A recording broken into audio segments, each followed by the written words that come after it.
The hero story is another fundamental element of the clinical theories, I would say. It's predicated on the idea that you learn through voluntary contact with that frightens or disgusts you. And that's a hallmark of psychoanalytic theory. Carl Jung said his primary dictum was instir quellinus invenitur, which I'm sure I'm massacring because it's Latin, but it meant in filth it will be found.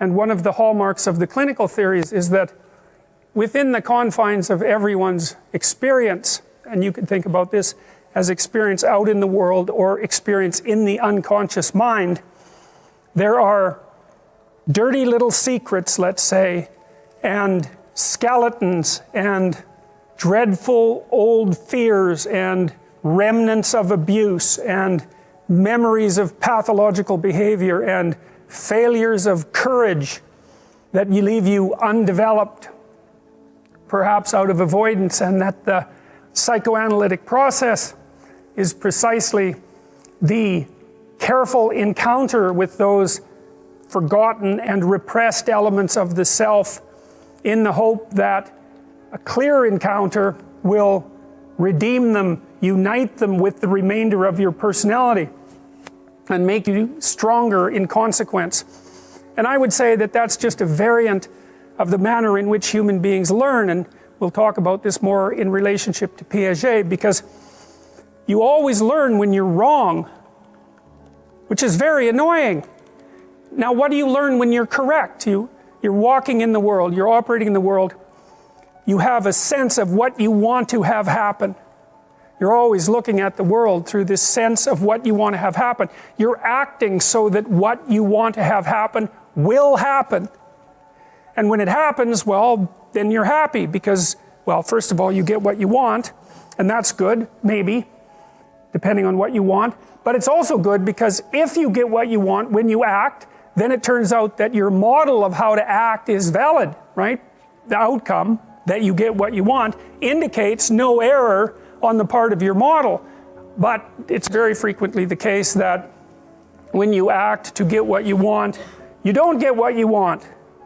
And then that's unpleasant because you don't get what you want, but it's even more unpleasant because it brings with it the hint of a suggestion that the manner in which you're construing the world is incorrect at some indeterminate level.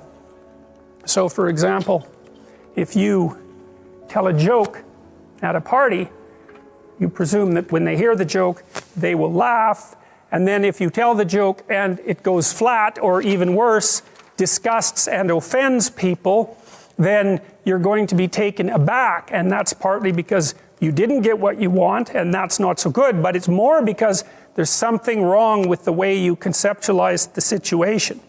And then you're faced with a problem, and the problem is the emergence of a domain of the unknown. It's like, well, what kind of mistake did you make? Maybe you're not as funny as you think you are. That could be a big problem.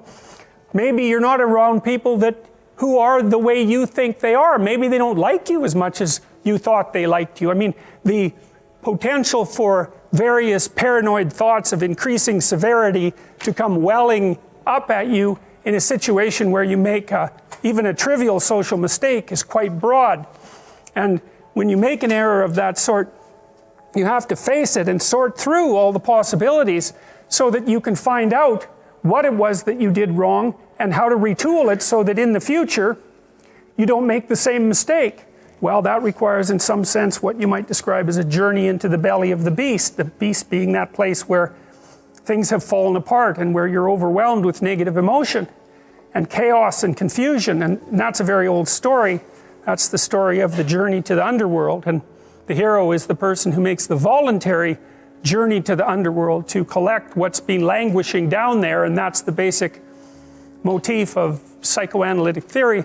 I would say it's the basic motif in some sense of clinical practice, because one of the things that you do as a clinician is find out what people are afraid of and what they're avoiding, and that can be in their past or in their present or in their future. Break it down into smaller pieces and help them devise strategies of approach and mastery. And that improves the quality of their personality and helps develop them into people who won't make the same mistakes over and over again.